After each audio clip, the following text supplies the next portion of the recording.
Alright everyone, I made a mistake. I have way too much WTR Unlimited.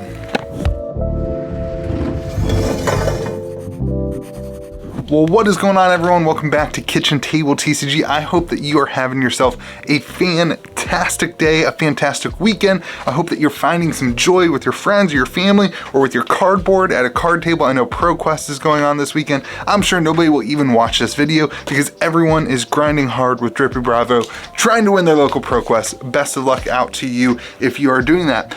I want to talk about something that I don't feel like I've heard a lot of conversation about. I want to talk about Unlimited and investing in Unlimited and why nobody seems to be doing it. I want to disclose some things. I took a big shot and I missed the mark incredibly. There was, for a long time as a store, I wasn't able to get WTR Unlimited or ARC Unlimited. And then one day, all of a sudden there was a bunch of boxes available and I was like all super excited. I was like, oh my gosh, like I'm gonna take a bunch of boxes because it's gonna allow me to, sell some to patrons and it's out of print. It's gonna be great. I haven't been able to get it while it was in print, so now it's out of print. All of a sudden I can get it. I was super excited, so I bought, so full disclosure, I currently still have 150 boxes of WTR Unlimited, which is way too much for me and my store, and I thought that it was gonna work out better and it didn't. And so that's full disclosure for you up front that I have a significant position in WTR Unlimited, and we're going to talk about WTR, ARC, and Crucible Unlimited right now. So for, I thought that the Farewell to Wraith event was going to draw in a huge amount of people interested in collecting and holding and investing in WTR Unlimited. I really thought that was going to be the way it was, and it just didn't do that. It didn't seem to really affect the market that much. And so that's why I took this risk that did not pay off for me in the short term. We'll talk about the long term here in a minute.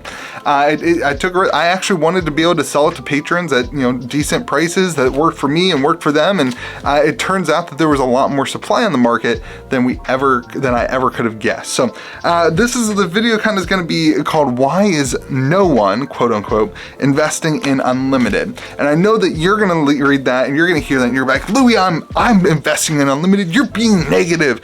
And my point is, no one, meaning like I know some people are.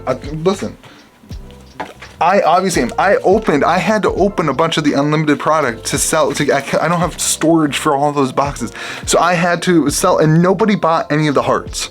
You guys remember my videos?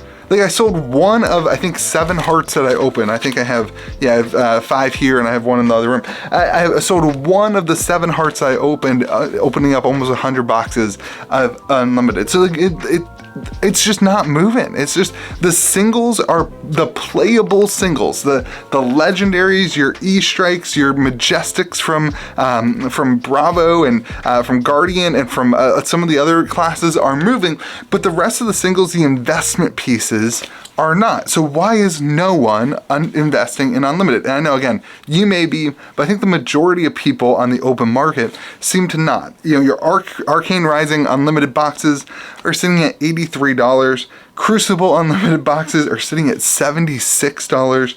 WTR Unlimited are sitting at $65. And when Crucible Unlimited went out of print, you heard it right here. And I've always said that when I am wrong, I will tell you that I was wrong. And here it was. I was wrong.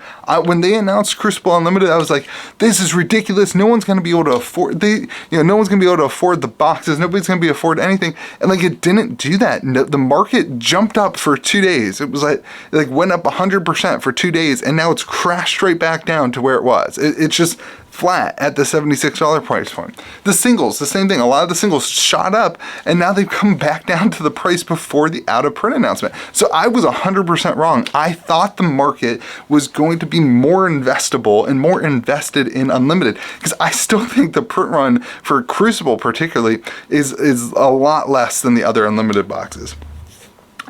So here's the 3 kind of reasons that I think that quote unquote no one is investing in Unlimited. The number 1 reason I think that this is the answer or the question, the rebuttal. Why would I? Why would I invest in an $80 box of Arcane Unlimited when I can invest in an $80 box of First Edition or Tales of Aria First Edition or even 2 boxes for Monarch First Edition?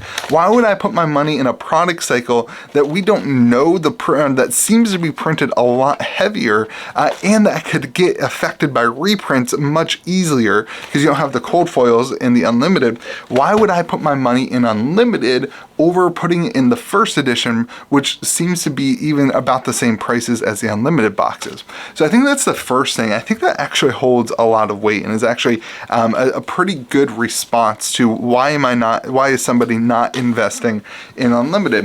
And I think that that's a decent direction. I don't really have a response to that. I think the key response to that would be, well, you can't draft this, and if you do WTR Unlimited or ARC Unlimited or whatever, not really Crucible Unlimited, you're missing that draft experience. And I think long term, there may be some people who want to draft WTR Unlimited, who want to draft Arcane Unlimited, and they can't get the boxes, and so that will drive the boxes up. Now, who knows? Maybe they do a WTR Remastered. Their out-of-print announcement is a little bit vague. I'm not sure if they can or cannot do that, but that kind of seems to be the thing. Why would I invest in Unlimited when the first edition box prices are the same price? So if I care about the value of the game, if I believe in the value of the game, first edition seems like it's going to have more upside potential than Unlimited.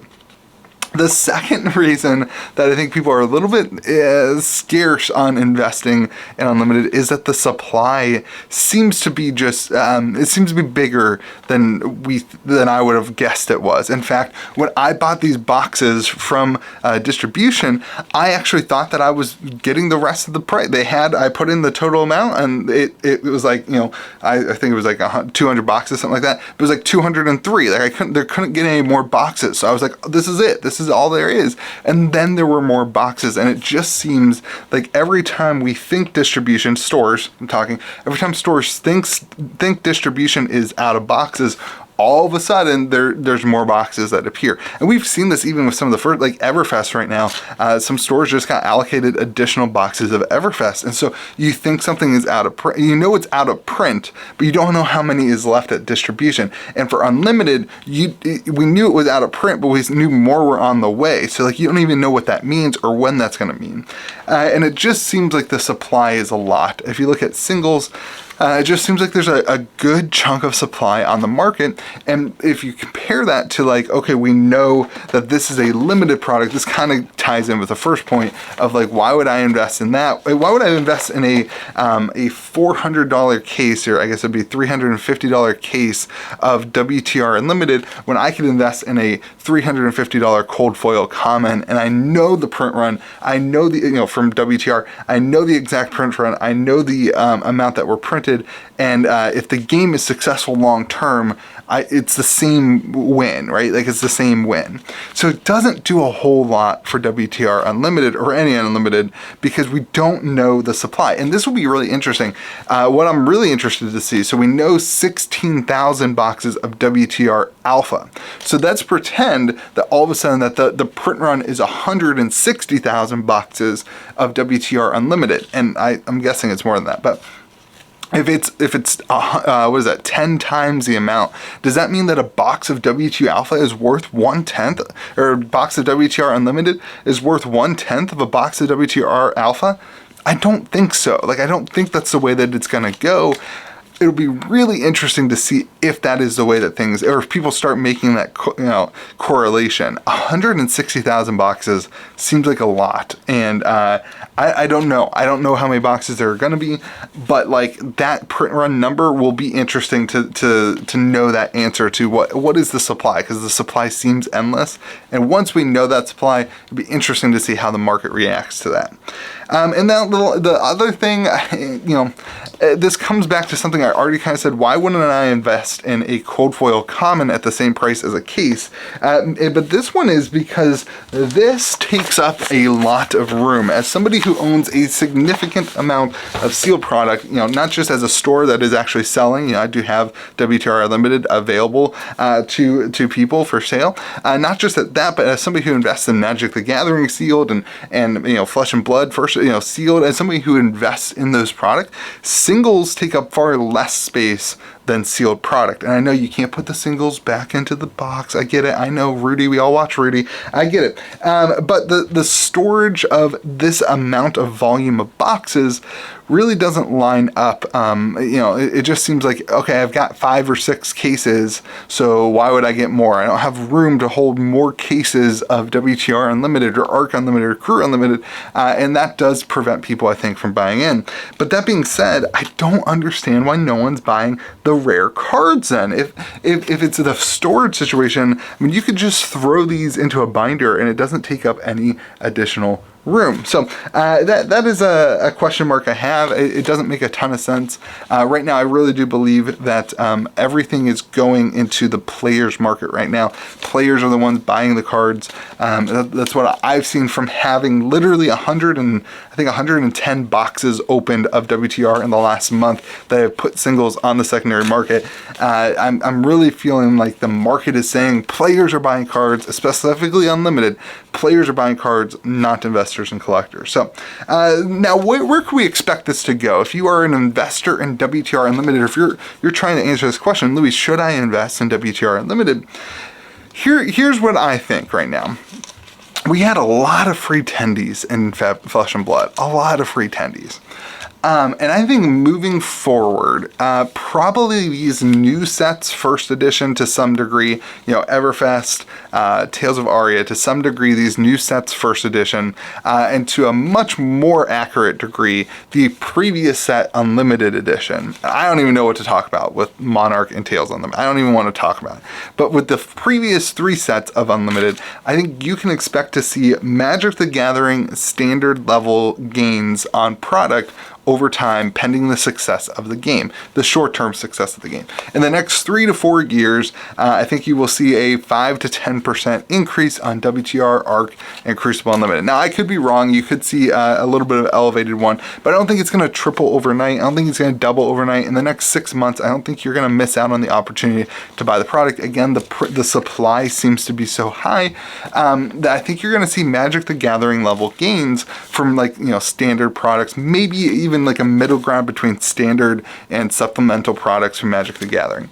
So somewhere between like 5, 10, 15, maybe upwards to 15% gains on the Unlimited product sealed. Now here's the caveat. Long term, if Flesh and Blood is as successful as a lot of people think it is, as you and I and a lot of people think it is, and Flesh and Blood is as successful as you think it is, Unlimited in the very long term is going to be worth significant amount of value. Particularly WTR being the iconic set. Arcane Rising, it's super interesting. I think so much of the Arcane Rising value is baked into Command and Conquer. It's going to be really interesting. We're talking about that. But I think long term, you could see some better returns on this investment than a Magic the Gathering sealed product because the game has a lot more. Potentially, the game has a lot more expansion and room to grow. So I do think that there is some room long term for it. But I think you're talking really long term. I think you're talking 10 years. I think, you got to hold on to these boxes for a long time to see those kind of significant value gains where it starts increasing. There's a lot of product to whittle through, basically. And now here's the last thing. I'm going to say this. Reprints are going to hurt, particularly Arcane Rising.